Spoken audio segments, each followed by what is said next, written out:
Sweden is a country located on the Scandinavian peninsula in northern Europe. The name Sweden was derived from the Svir, or Swayuans, a people mentioned as early as 98 CE by the Roman author Tacitus. The country's ancient name was Svithiad. Stockholm has been the permanent capital since 1523.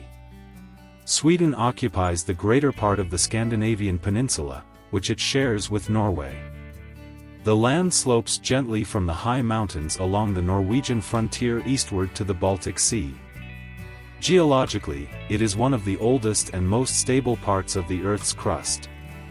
Its surface formations and soils were altered by the receding glaciers of the Pleistocene epoch, about 2,600,000 to 11,700 years ago. Lakes dot the fairly flat landscape, and thousands of islands form archipelagos along more than 1,300 miles, 2,100 kilometers, of jagged, rocky coastline. Like all of northwestern Europe, Sweden has a generally favorable climate relative to its northerly latitude owing to moderate southwesterly winds and the warm North Atlantic current. The country has a 1,000-year-long continuous history as a sovereign state, but its territorial expanse changed often until 1809. Today it is a constitutional monarchy with a well-established parliamentary democracy that dates from 1917. Swedish society is ethnically and religiously very homogeneous, although recent immigration has created some social diversity. Historically, Sweden rose from backwardness and poverty into a highly developed post-industrial society and advanced welfare state with a standard of living and life expectancy that rank among the highest in the world. Sweden long ago disavowed the military aggressiveness that once involved its armies deeply in Europe's centuries of dynastic warfare. It has chosen instead to play a balancing role among the world's conflicting ideological and political systems.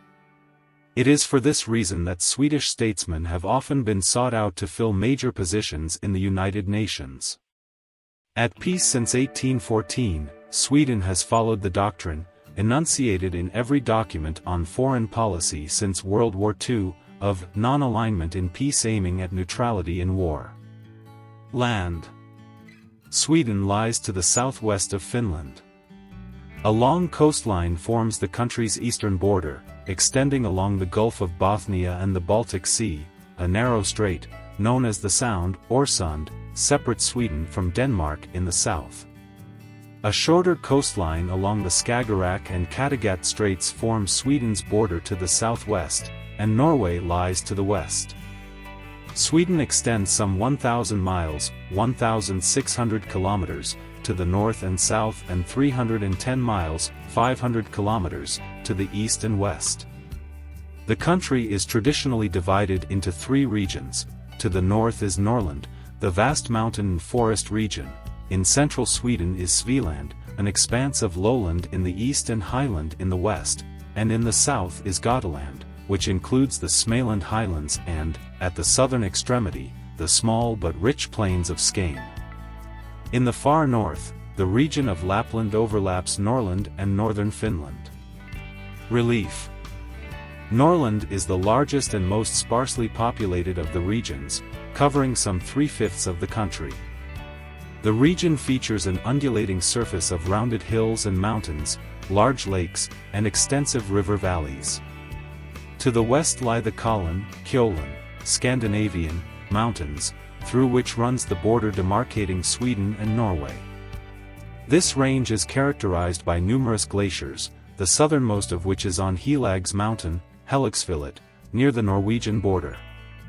At the region's far northern edge, north of the Arctic Circle is Sweden's highest peaks, Mount Kebnekaise, which is 6,926 feet, 2,111 meters, in elevation, and Mount Sarek, which rises 6,854 feet, 2,089 meters, in the magnificent Sarek National Park.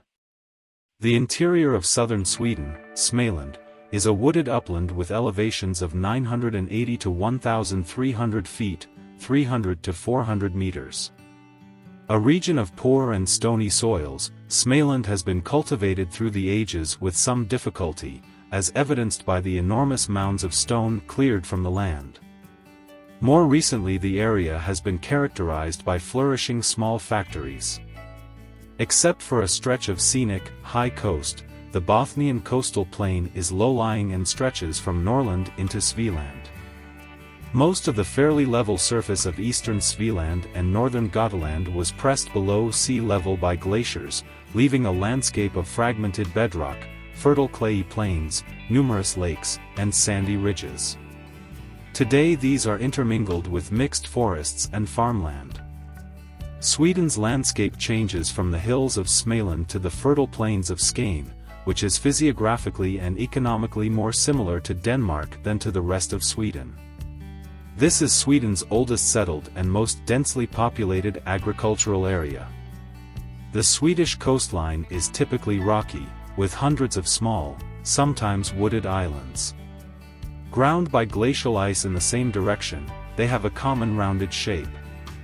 This type of coast, known as Skargard, is found in both the east and the west, especially around Stockholm and Gothenburg.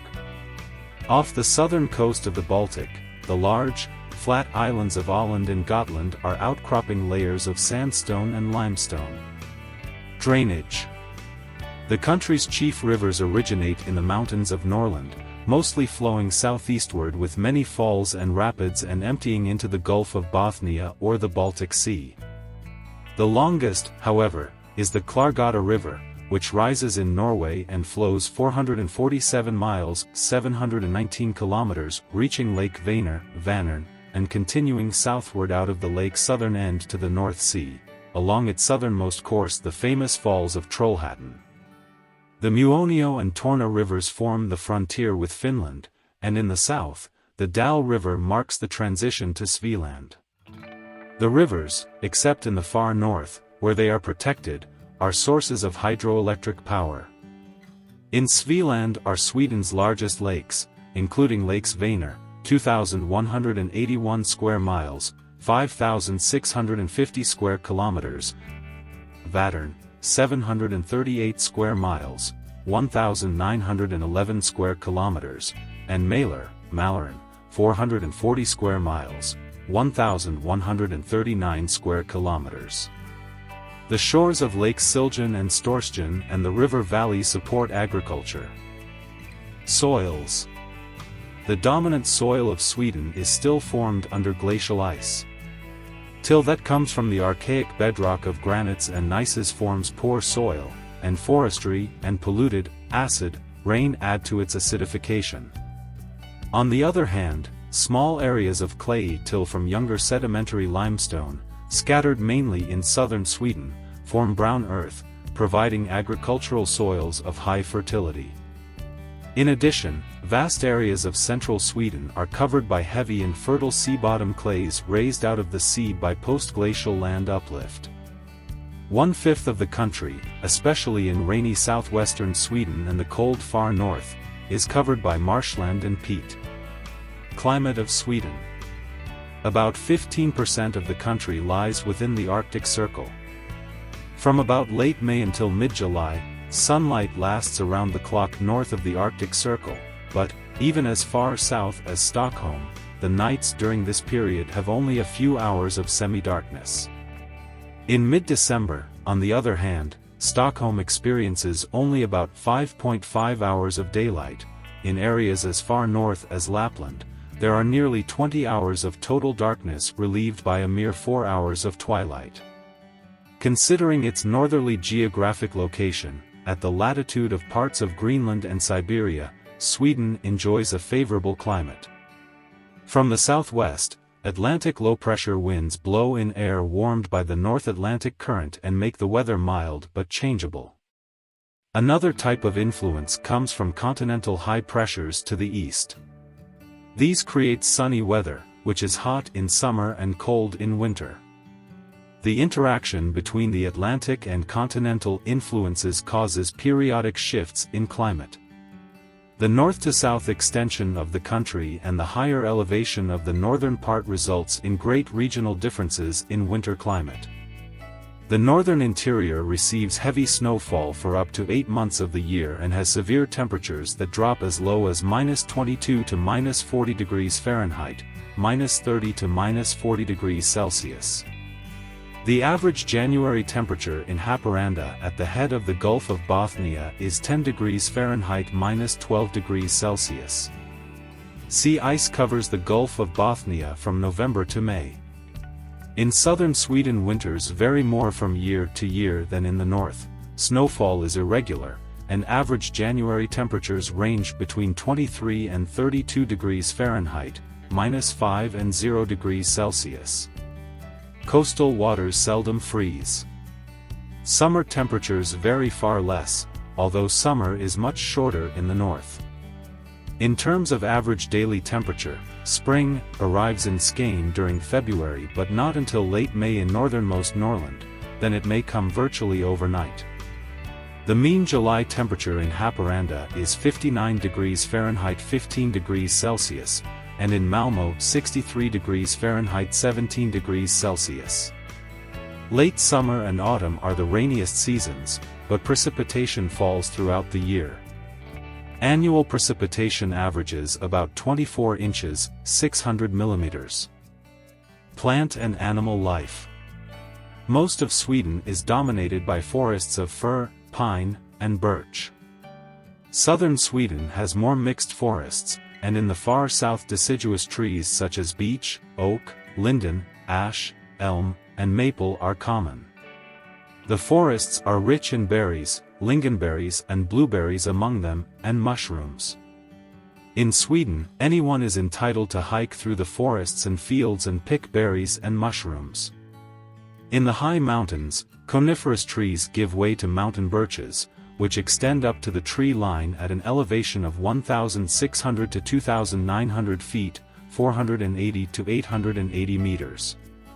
The treeless mountains with their heaths, marshes, and boulder fields have alpine flora. Dwarf birch and willows are typical. Owing to their limestone bedrock and mild climate, Gotland and Åland have a special flora that includes many orchids.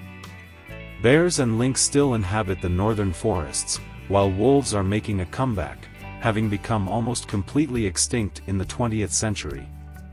Throughout the country are large numbers of moose, roe deer, foxes, and hares. The moose is a great prize for hunters, but it also constitutes a traffic hazard. Hunting and fishing are closely regulated, and many species of animals are fully protected. Large herds of domesticated reindeer owned by Sami, Lapps, graze the northern mountains and forests. Winter birdlife is dominated by a few species, but summer brings large numbers of migratory birds from southern Europe and Africa, such as, for example, cranes and wild geese. Sweden has a rich variety of aquatic animal life, but environmental pollution has taken its toll. This applies significantly to the Baltic seal. Fish species include the cod and mackerel of the deep, salty Atlantic and the salmon and pike found in the far less saline Baltic and in lakes and rivers. Atlantic herring and its smaller relative, the Baltic herring, are traditional staple foods. Conservation. Sweden has been in the vanguard of countries seeking to preserve the natural environment. It was the first European country to establish a national park. Sarek National Park was established in 1909, thereby preserving part of Europe's last wilderness. The first Nature Conservancy Act was adopted in 1909, and in 1969 a modern Environmental Protection Act was passed. Since then, tens of thousands of square miles have been set aside as national parks and nature reserves. Serious environmental problems persist nevertheless. About 1/5 of the lakes in Sweden have been damaged by acidification, and groundwater is threatened. A chief cause is sulfur fallout, i.e., contamination by what is commonly known as acid rain. Most of the sulfur is discharged into the atmosphere by industrial facilities in nearby countries. Pollution in the Baltic Sea and the coastal waters of the Kattegat and Skagerrak also is considered severe. Thank you for watching.